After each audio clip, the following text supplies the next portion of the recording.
Saïd Bouamama, figure de la Révolution africaine. Deuxième partie, le droit de légitime violence, 1954-1962. 6. Dien Bien Phu, Bandung, Suez. Le temps de l'espoir. Des forces irrésistibles ont balayé les deux continents. La mentalité, la spiritualité, la politique du monde entier ont changé et vont continuer à changer. Les quatre coins du monde fourmillent de situations nouvelles, de concepts, de problèmes et d'idéaux nouveaux. Un ouragan d'éveil et de réveil national balaie la terre, la secoue, la change en mieux. Nous sommes unis par la haine du colonialisme, sous quelque forme qu'il apparaisse. Nous sommes unis par la haine du racisme et par la détermination commune de préserver et de stabiliser la paix dans le monde. Soekarno, discours d'ouverture de la conférence de Bandung, le 18 avril 1955. Le combat pour les indépendances ne se limite pas à un face-à-face entre colonisateurs et colonisés. Il s'inscrit dans un contexte mondial, en mutation profonde après la fin de la guerre de Corée en 1953. Entre cette dernière et la crise dite des missiles de Cuba en 1962, les États-Unis et l'Union soviétique défendent officiellement la coexistence pacifique sur fond de course aux armements. L'Afrique est un enjeu majeur pour tous les acteurs pendant cette période. Mais si la guerre froide joue un rôle central dans la dynamique de décolonisation, celle-ci n'est pas sans effet dans la confrontation Est-Ouest. La mobilisation des colonisés contraint en effet les grandes puissances à adapter leur stratégie et leur discours. L'Afrique au cœur de la guerre froide. Au terme de la guerre de Corée, les États-Unis ne sont pas prêts à risquer une nouvelle aventure militaire. Jusqu'à cette guerre, la position états-unienne est déterminée par deux facteurs. Le premier se situe dans l'axe de la guerre froide et se traduit par la volonté de ne pas se couper des alliés européens. Le secrétaire d'État adjoint aux affaires africaines et du Proche-Orient, George McGhee, résume cet axe stratégique en mai 1950 en soulignant que toutes les soi-disant puissances coloniales représentées sur le continent africain sont nos amis et alliés dans la lutte mondiale entre le monde libre et le monde communiste. Le second facteur est une constante de la stratégie de Washington depuis 1945, à savoir, poursuit McGhee dans le même discours, le développement progressif des peuples dépendants d'Afrique vers l'autonomie ou, lorsque les conditions sont favorables, vers l'indépendance. Ces deux principes permettent à Washington de poursuivre des objectifs stratégiques précis, renforcer l'unité du bloc occidental et prendre pied en Afrique dans les sphères coloniales de leurs alliés. En fonction des circonstances et des rapports de force, le dosage entre les deux principes varie. Après la guerre de Corée, l'Union soviétique met pour sa part au cœur de sa stratégie la coexistence pacifique et le désarmement. Dans cette optique, l'Afrique prend une importance croissante à mesure que les pays africains se libèrent du joug colonial. Rappelant sans cesse leur attachement à la cause des peuples opprimés, les dirigeants soviétiques soutiennent dans ce cadre les mouvements de libération nationale, pourfendent les tentations impériales des pays capitalistes et présentent le système soviétique comme une alternative susceptible de libérer les Africains du cercle vicieux de la dépendance. La victoire vietnamienne de Dien Bien Phu, en 1954, et la conférence de Bandung, l'année suivante, incitent les États-Unis à faire évoluer leur stratégie. Tirant le bilan de la crise de Suez en 1956, le vice-président Richard Nixon souligne cette évolution. Pour la première fois, nous avons démontré notre indépendance face à une politique anglo-française qui nous a paru refléter la tradition coloniale. Cette déclaration d'indépendance a eu un effet électrisant sur le monde. La thèse de l'indépendance prématurée, formulée par le successeur de George McGhee en octobre 1953, voire chapitre 2, est abandonnée au profit d'une nouvelle approche, l'indépendance graduelle. La première thèse postule qu'une indépendance prématurée conduirait à une oppression encore plus forte, la domination bolchevique. La seconde insiste sur la nécessité d'une transition graduelle permettant de conduire les territoires africains vers l'indépendance tout en préservant l'équilibre de la région. La modulation du discours des États-Unis répond aussi à des préoccupations intérieures. L'arrestation de Rosa Parks, cette jeune couturière noire qui avait refusé de quitter une place de bus réservée aux Blancs en décembre 1955, déclenche un vaste mouvement de protestation. Ce mouvement, dirigé par Martin Luther King, est une victoire, et la Cour suprême déclare inconstitutionnelle la ségrégation dans les bus. Une nouvelle fois, l'histoire du mouvement noir états-unien croise celle des nationalistes africains. De retour d'une tournée dans 8 pays africains au printemps 1957, où il a en particulier assisté aux cérémonies de l'indépendance du Ghana le 6 mars, Nixon insiste sur le lien entre questions noires aux États-Unis et politique africaine.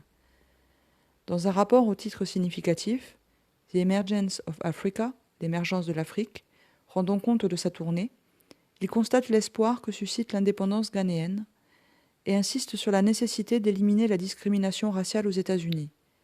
Nous ne pouvons parler d'égalité aux peuples d'Afrique et d'Asie et pratiquer l'inégalité aux États-Unis. Poursuivant son analyse, le vice-président considère que l'Afrique est la cible prioritaire du mouvement communiste international. Il formule en conséquence de nombreuses recommandations nouvelles. Renforcement des liens dans tous les domaines, économiques, culturels, syndicaux, universitaires, et encouragement de l'investissement privé états-unien dans les pays africains indépendants sont les deux traductions essentielles de cette nouvelle orientation. Bien que toujours relatif, ce soutien affiché aux pays africains indépendants affaiblit objectivement les puissances européennes qui s'accrochent à leurs possessions coloniales. De Dien Bien Phu à Bandung. Si les indépendances asiatiques de l'après-Seconde Guerre mondiale pouvaient laisser présager une décolonisation pacifique en Afrique, la bataille de Dien Bien Phu marque un changement radical. Démonstration est faite que les peuples colonisés, quand ils sont confrontés à la surdité des colonisateurs, peuvent faire plier ces derniers par les armes. Le 21 juillet 1954, les accords de Genève marquent la fin de la colonisation française en Indochine. Dien Bien Phu est saluée par toutes les organisations nationalistes africaines qu'elle privilégie, comme beaucoup d'entre elles, la stratégie non violente ou qu'elles aient opté, après des décennies de vaines luttes pacifiques, pour la lutte armée. L'impact est particulièrement puissant dans les colonies françaises, où la victoire vietnamienne est interprétée comme la première brèche qui mènera l'Empire français à la ruine. Moins de 6 mois plus tard éclate la lutte armée en Algérie. Le très modéré premier président du gouvernement provisoire de la République algérienne, Ferhat Abbas, qualifiera rétrospectivement, en 1962, Dien Bien Phu de Valmy des peuples colonisés. Cette victoire signifie, précise-t-il, l'affirmation de l'homme asiatique et africain face à l'homme de l'Europe. En Afrique subsaharienne, la lutte armée n'est pas à l'ordre du jour. L'impact de Dien Bien Phu n'en est pas moins important, du moins pour l'Afrique francophone. Le Camerounais Ruben Oumniobé considère en août 1954 que cette victoire sur le colonialisme doit servir de leçon à ceux qui croient que le fait de calomnier l'adversaire est une solution efficace. Alors que la bataille de Dien Bien Phu touche à sa fin, se tient, du 28 avril au 2 mai 1954, la conférence de Colombo, sur l'île de Ceylan, qui réunit les chefs de gouvernement de 5 anciennes colonies asiatiques ayant accédé à l'indépendance: Ceylan, la Birmanie, l'Indonésie, l'Inde et le Pakistan. La décision la plus importante de cette réunion est l'organisation d'une conférence des pays indépendants d'Afrique et d'Asie. Un an plus tard, du 18 au 24 avril 1955, la ville indonésienne de Bandung accueille cette première conférence afro-asiatique où sont représentées 29 nations, dont 5 africaines, et 30 mouvements de libération nationale, en tant qu'observateurs. Les leaders présents à la conférence, Chou Enlai, Chine, Nasser, Égypte, Nehru, Inde, Sukarno, Indonésie, Nkrumah, Ghana, Norodom Sihanouk, Cambodge, ne constituent pas un bloc homogène. Ils divergent sur de nombreux aspects: orientation idéologique et politique, projet de société et positionnement dans la guerre froide. En dépit de ces divergences profondes, les participants partagent une histoire commune que Sukarno résume dans son discours d'ouverture. Pendant de nombreuses générations, nos peuples ont été sans voix dans le monde. Nous avons été ceux auxquels aucune attention n'était accordée, ceux dont le sort était décidé par d'autres, selon leurs intérêts qui primaient les nôtres, et qui nous faisaient vivre dans la pauvreté et l'humiliation. Les résolutions finales réaffirment le droit à l'autodétermination de tous les peuples encore colonisés, insistent sur le droit des Algériens, des Tunisiens et des Marocains à l'indépendance immédiate, condamnent la politique de discrimination raciale en Afrique du Sud, appellent au désarmement et à l'arrêt des essais nucléaires. Mais, comme en témoignent les expressions des participants et des observateurs, l'impact de Bandung est surtout psychologique. Nehru intitule son discours de clôture « Asie et Afrique, réveillez-vous ». Nasser évoque une internationale des pauvres. Quant à Senghor, représentant officiel de l'État français, il parle de coup de tonnerre. et de mort du complexe d'infériorité. Quelques mois plus tard, Césaire résume dans les temps modernes le souffle historique provoqué par la conférence. Eh bien, si un événement mérite le nom d'historique, c'est bien celui-là. Pour bien en comprendre la portée, je vous demande de réfléchir à ces deux dates. En 1885, l'Europe se réunissait à Berlin pour se partager le monde. En 1955, 70 ans plus tard, le monde s'est réuni à Bandung pour signifier à l'Europe que le temps de l'Empire européen est fini. Même si le terme n'est pas encore trouvé, le néocolonialisme est condamné par certains intervenants de la conférence de Bandung.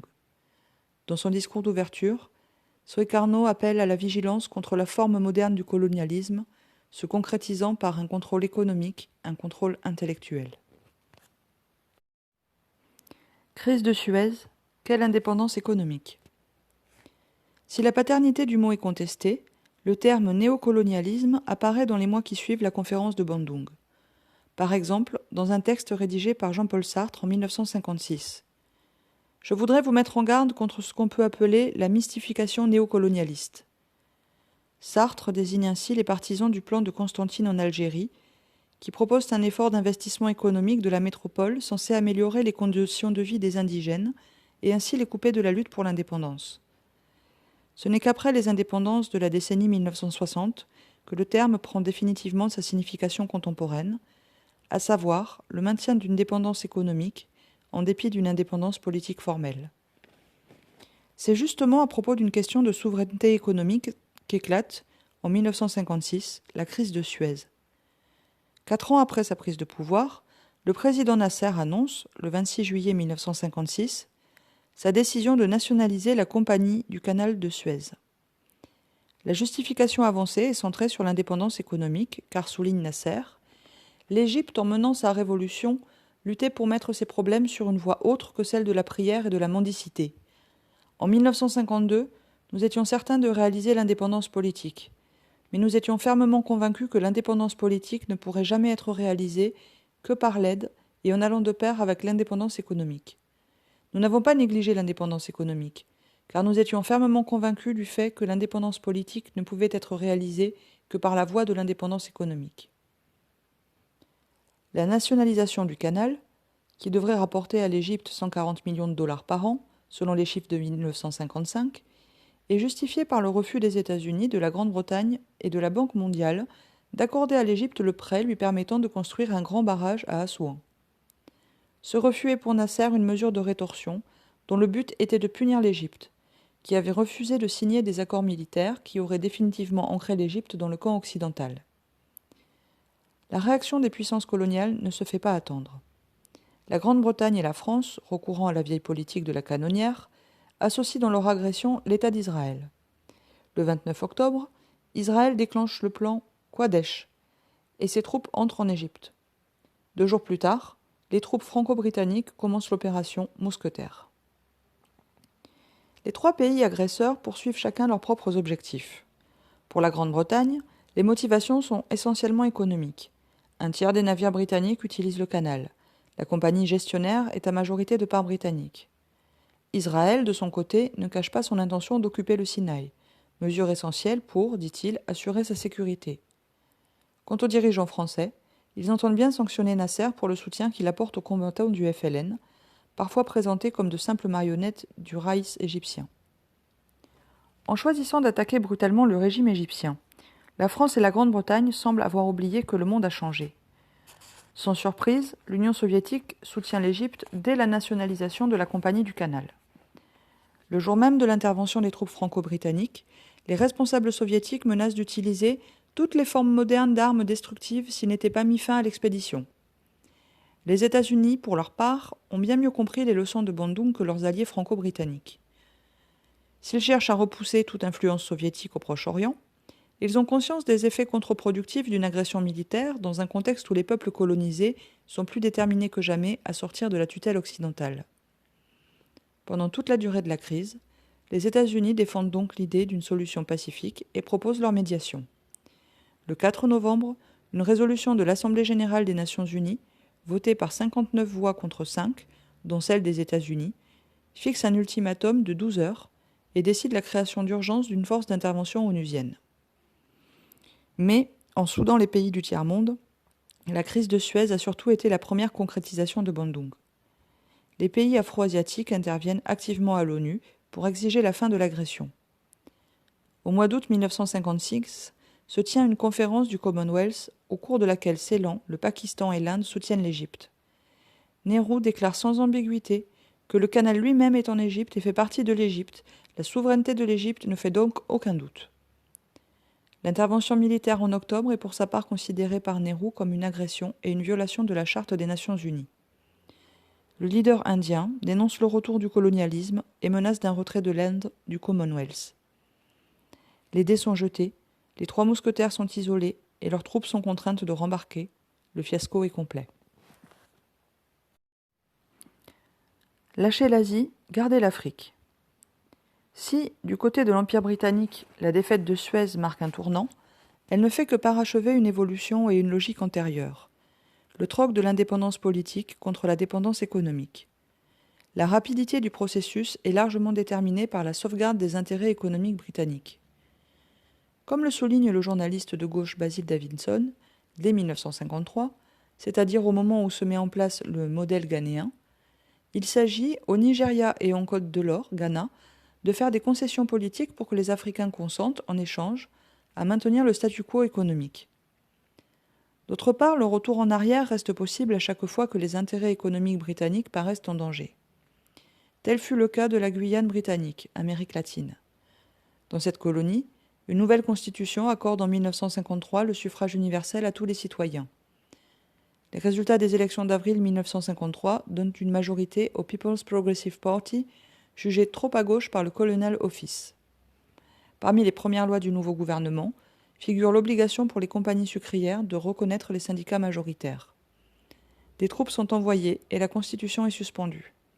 Le Colonial Office explique que le gouvernement britannique a décidé que la Constitution du Guyana devait être suspendue pour prévenir la subversion communiste du gouvernement et une crise dangereuse dans l'ordre public et les affaires économiques.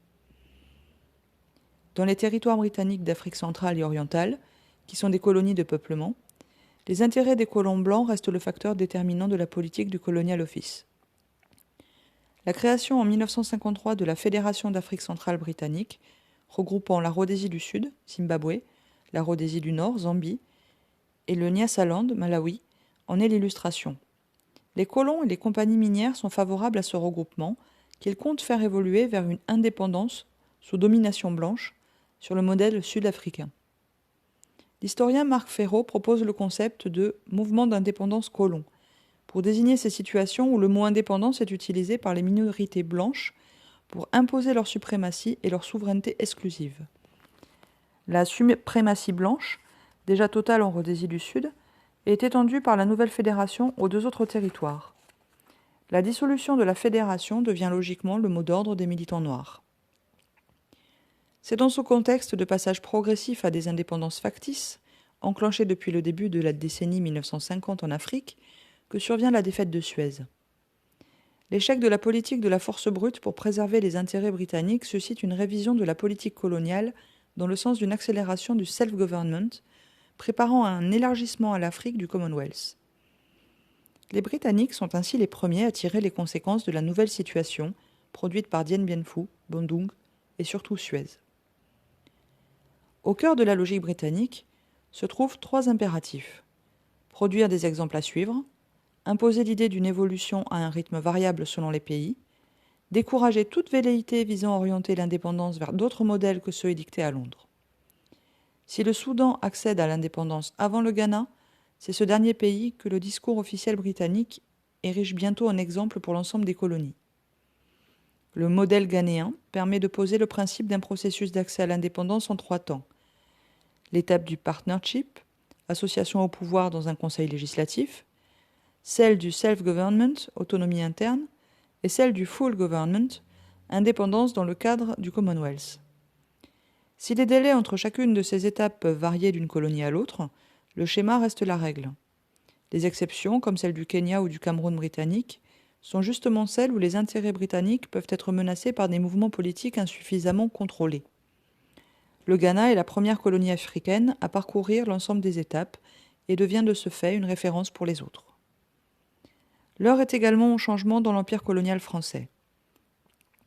Dans un livre prémonitoire publié en 1904, le géographe français Onésime Reclus proposait un changement de stratégie au colonialisme français.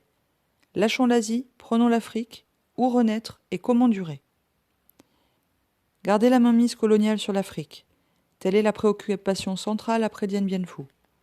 Sans l'Afrique, il n'y aura pas d'histoire de France au XXIe siècle, souligne par exemple l'ancien ministre des colonies, François Mitterrand, en 1957.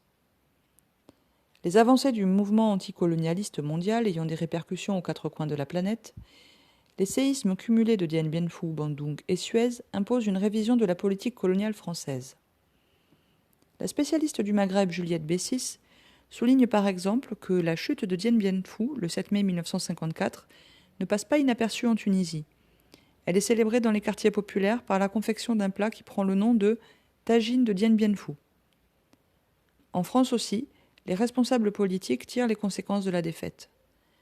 Elle s'exprime dès le 31 juillet 1954 par la bouche de Pierre Mendès France, qui déclare à Carthage que la France est prête à transférer à des personnes et à des institutions tunisiennes l'exercice interne de leur souveraineté. Alors que la Grande-Bretagne s'achemine rapidement vers l'indépendance du Ghana, le débat en France se limite au principe de l'autonomie interne. Le déclenchement de l'insurrection algérienne en novembre 1954 accélère le processus de changement. De retour de Bandung, où il dirige la délégation nord-africaine, le secrétaire général du parti indépendantiste tunisien, le Néo-Destour, Salah Ben Youssef, s'oppose à Habib Bourguiba, le fondateur du parti, à propos de l'accord d'autonomie interne signé avec la France.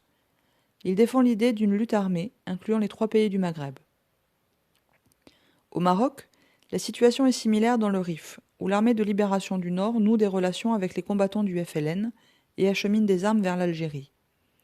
Déjà, depuis décembre 1947, existe au Caire un comité de libération du Maghreb arabe, présidé par l'ancien dirigeant de l'insurrection rifaine de 1925, Abdelkrim al-Khattabi. En juillet 1955, à Nador, Maroc, est constitué un comité de coordination des armées de libération du Maghreb en présence de Mohamed Boudiaf pour le FLN. Le risque d'une jonction des guérillas dans les 3 pays du Maghreb est, aux yeux des Français, bien réel. À la logique du lâcher l'Asie pour garder l'Afrique, de l'après Dien Bien Phu, s'ajoute rapidement celle du lâcher la Tunisie et le Maroc pour garder l'Algérie. Le 3 juin 1955, le protocole d'accord portant sur l'autonomie interne est signé entre la France et Bourguiba. Il est cependant déjà trop tard et les nationalistes réclament l'indépendance totale. De nouvelles négociations débouchent sur la proclamation de l'indépendance le 20 mars 1956. Un processus similaire se déroule avec le Maroc, débouchant sur l'indépendance le 2 mars 1956.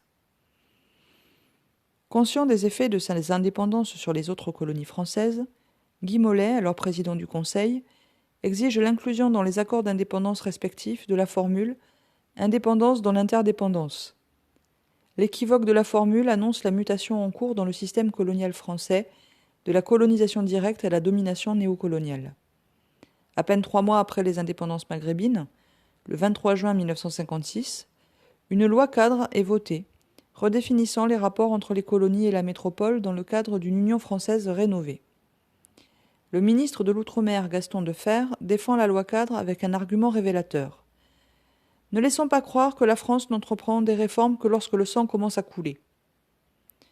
Sur le plan des droits politiques, la loi cadre établit le suffrage universel et abolit le double collège. Une autonomie interne ou une décentralisation plus poussée, telle est la seule réforme proposée. Pour François Mitterrand, alors ministre de la Justice, il n'y a pas d'aspiration à l'indépendance en Afrique subsaharienne. Dans une interview donnée le jour des festivités de l'indépendance du Ghana à Accra, il déclare : l'indépendance du Ghana est purement théorique, puisque les Ghanéens reconnaissent toujours la reine d'Angleterre. Tous les ennuis que nous avons eus en Afrique occidentale française n'ont rien à voir avec un désir d'indépendance, mais avec une rivalité entre les blocs français et britanniques. Ce sont des agents britanniques qui ont fomenté tous nos ennuis. Pour les défenseurs de la loi cadre, les problèmes sont simples et ne nécessitent par conséquent aucun changement profond. En Algérie, c'est Nasser qui souffle sur les braises. En Afrique occidentale, ce sont les Britanniques. Outre l'idée d'autonomie dans l'interdépendance, La loi cadre revêt également une dimension stratégique essentielle qui sera lourde de conséquences au moment des indépendances. En faisant éclater l'AEF et l'AOF, elle impose une balkanisation de l'Afrique francophone qui empêchera les futurs États de faire front contre leur ancienne métropole. L'indépendance du Ghana, en mars 1957, accélère les prises de position indépendantistes, même de la part d'organisations et de personnalités dites modérées. Les deux principaux partis d'Afrique subsaharienne française se prononcent pour l'indépendance. Le premier, le Rassemblement démocratique africain, RDA, déclare lors de son congrès de Bamako, le 27 septembre 1957, que l'indépendance des peuples est un droit inaliénable. La résolution relativise cependant immédiatement cette prise de position en précisant, sur proposition de Félix Houphouët-Boigny, président du RDA mais ministre d'État du gouvernement français, que l'interdépendance est la règle d'or de la vie des peuples. Le second, le tout jeune parti du regroupement africain, PRA, dissident du RDA, adopte à l'unanimité à son congrès de fondation de Cotonou le 27 juillet 1958 le mot d'ordre d'indépendance immédiate. Le PRA opte, explique la résolution finale, pour la création d'une communauté africaine solide et progressiste, avant la libre et égalitaire coopération politique avec toute autre communauté. Les organisations syndicales et de jeunesse suivent le même chemin.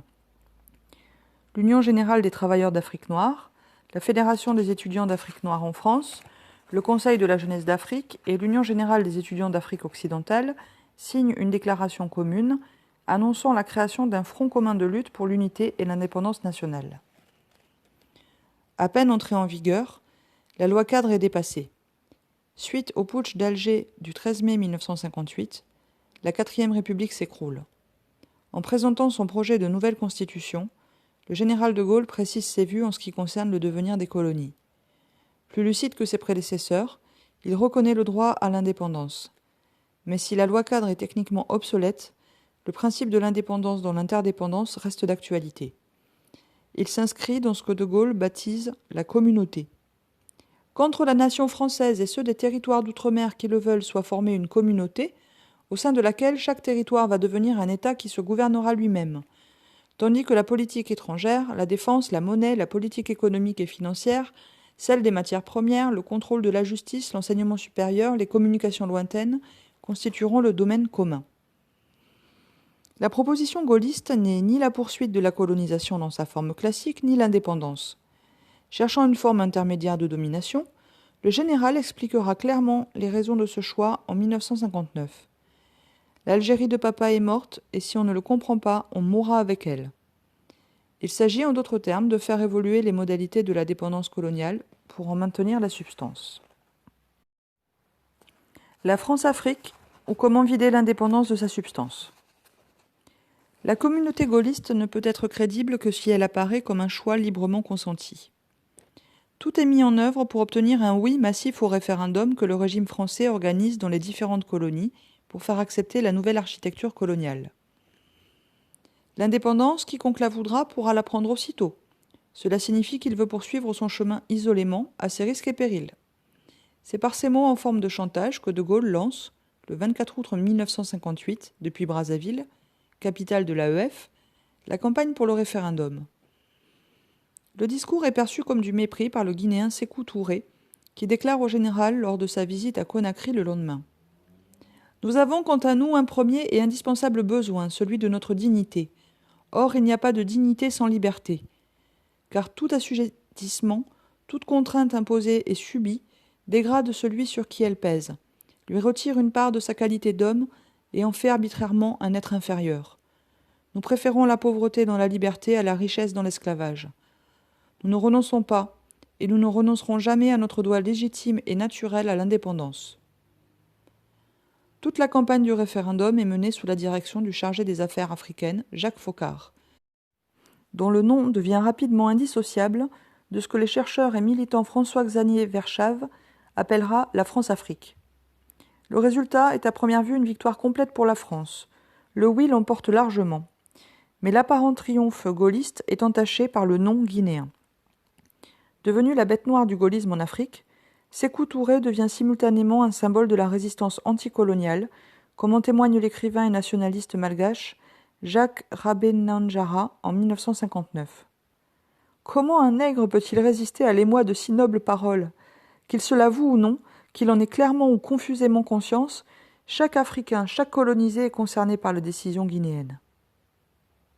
L'indépendance de la Guinée est proclamée le 2 octobre 1958 et au 1er décembre, 60 pays l'ont déjà reconnue. L'ancienne puissance coloniale, qui attendra le 7 janvier 1959 pour reconnaître officiellement le nouvel État, met en place les rétorsions économiques promises. Il s'agit pour elle de produire un effondrement économique et institutionnel. En raison de la guerre économique que la France mène contre son ancienne colonie, les services secrets français vont jusqu'à répandre des faux francs CFA pour déstabiliser le pays monétairement. Les premiers mois du nouvel État guinéen sont difficiles. Recettes fiscales en baisse, inflation en hausse, récolte menacée.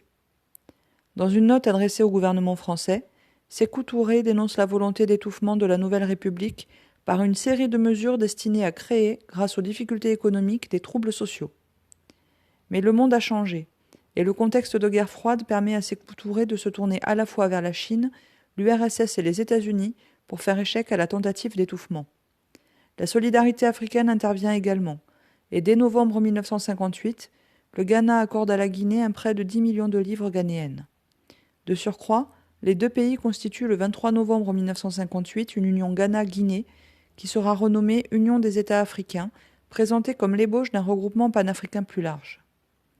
Venant 6 mois après la création par l'Égypte et la Syrie de la République arabe unie, cette union exprime la volonté de briser les frontières héritées du partage colonial. Pour la première fois, explique Yves Benot, deux États africains décidaient de coordonner leur action sur la base de leurs intérêts et de leur caractère africain, sans plus se soucier ni du fait que leur langue officielle était le français pour l'un, l'anglais pour l'autre, ni que leur structure économique avait été orientée différemment par le colonialisme. Grâce à ces soutiens, la Guinée de Sékou Touré ne s'effondre pas. Nouveau camouflet pour la France, nouvelle victoire pour les colonisés. Les leaders africains ont appelé à voter oui au référendum de 1958, par réalisme ou par docilité, peinent à défendre l'idée, véhiculée sans relâche par les autorités françaises, selon laquelle une indépendance immédiate serait prématurée.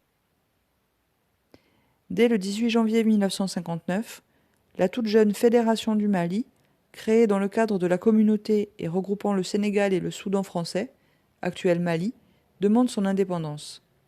La France veut éviter la réédition du scénario guinéen. Elle accompagne cette indépendance qui se réalise pour le général de Gaulle avec l'appui, l'accord et l'aide de la France. Le 20 juin 1960, la Fédération du Mali proclame son indépendance. À une vitesse accélérée, le même scénario se reproduit pour l'ensemble des colonies françaises d'Afrique subsaharienne. Avec une différence cependant. Désormais, la France devance les demandes d'indépendance africaine pour mieux maîtriser le processus. Fin 1960, elles ont toutes proclamé leur indépendance. La France coloniale n'a cependant pas renoncé à sa mainmise sur les nouveaux États. Devenues inéluctables, les indépendances, avec l'appui, l'accord et l'aide de la France, ont soigneusement été préparées. Au moment même où De Gaulle est contraint par les événements à se résigner aux indépendances, il vide ces dernières de leur substance grâce au mécanisme, apparemment généreux, de la coopération. L'indépendance réelle, l'indépendance totale, n'appartient en vérité à personne, déclare-t-il dans le discours qu'il prononce à l'occasion de l'indépendance de la Fédération du Mali. Il n'y a pas de politique possible sans la coopération. Il n'y a pas de pays, si grand et si puissant qu'il soit, qui puisse se passer des autres. Plus clairement encore, le Premier ministre Michel Debré, s'adressant au futur président de l'État gabonais le 15 juillet 1960, précise les liens entre coopération et indépendance. On donne l'indépendance à condition que l'État s'engage, une fois indépendant, à respecter les accords de coopération signés antérieurement. Il y a deux systèmes qui entrent en vigueur en même temps, l'indépendance et les accords de coopération. L'un ne va pas sans l'autre. Ces fameux accords de coopération sont quasi similaires pour l'ensemble des nouveaux États.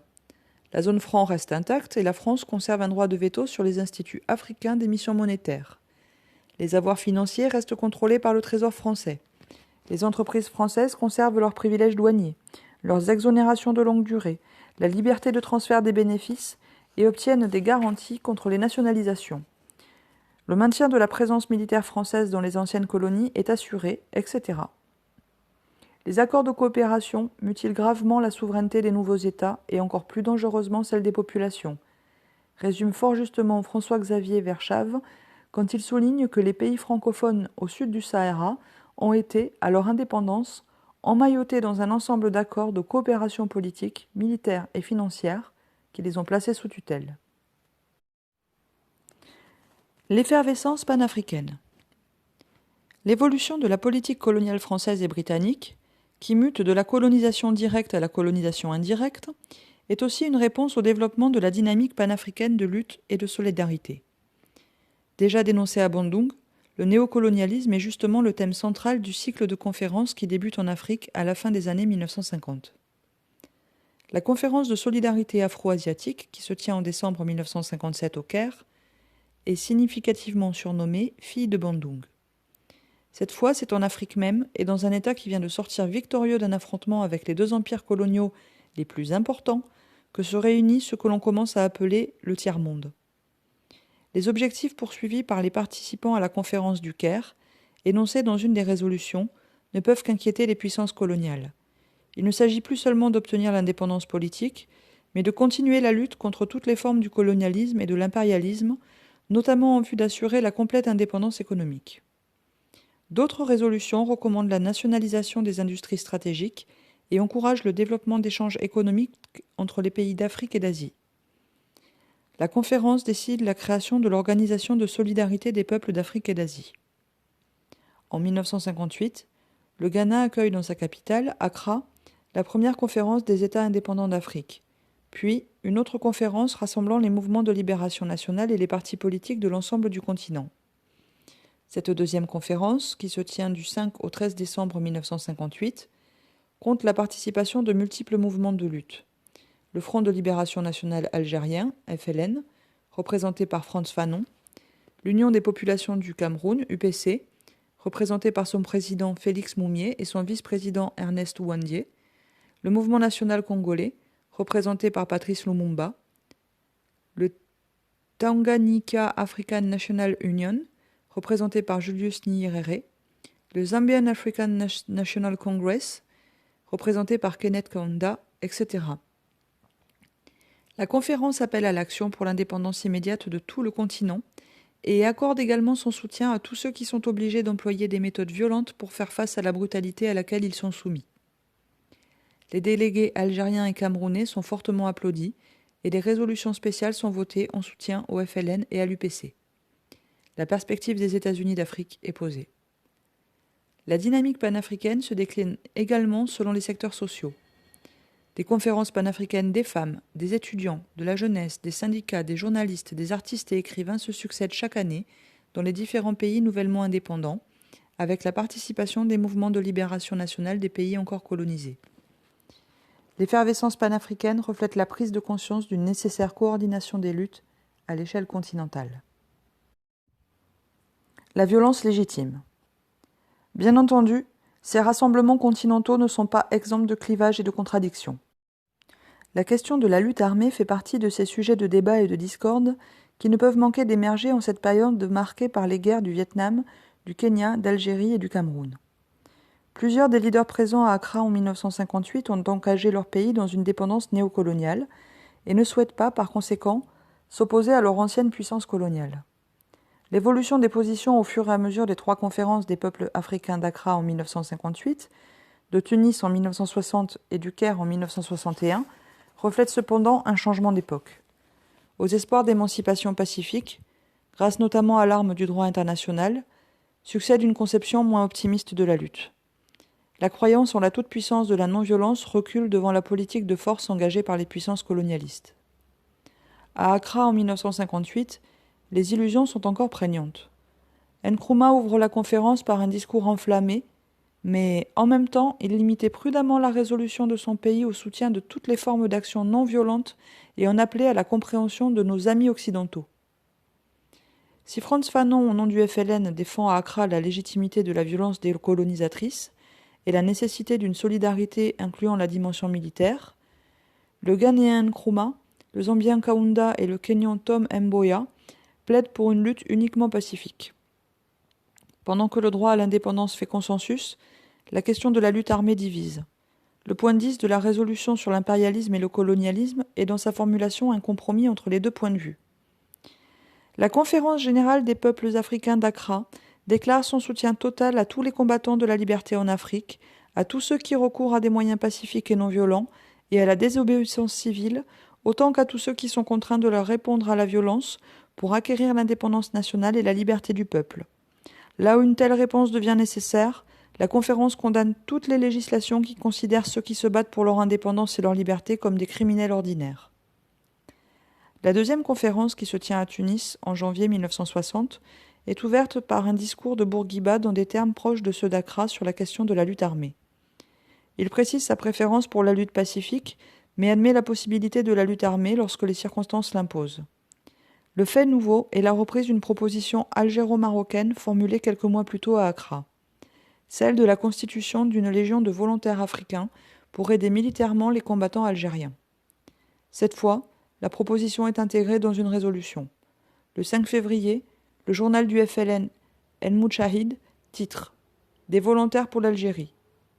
La résolution ne sera jamais appliquée. La troisième conférence, qui se tient au Caire en 1961, parachève l'évolution des positions concernant la lutte armée et approuve sans restriction le recours à la force pour liquider l'impérialisme. Accompagnant cette prise de position sans ambiguïté, la conférence du Caire dénonce le néocolonialisme comme une forme indirecte et subtile de domination par des moyens politiques, économiques, sociaux, militaires ou techniques. Enfin, elle appelle à la constitution d'un fonds de solidarité alimenté par les États indépendants pour soutenir le combat de ceux qui sont encore en lutte. Dénonciation du néocolonialisme et des indépendances factices, prise de conscience de la nécessité d'une coordination des luttes et d'une solidarité agissante et soutien à la lutte armée font de cette période celle des espoirs révolutionnaires. Frantz Fanon, Patrice Lumumba et Kwame Nkrumah sont trois figures emblématiques de ce tournant révolutionnaire du continent africain.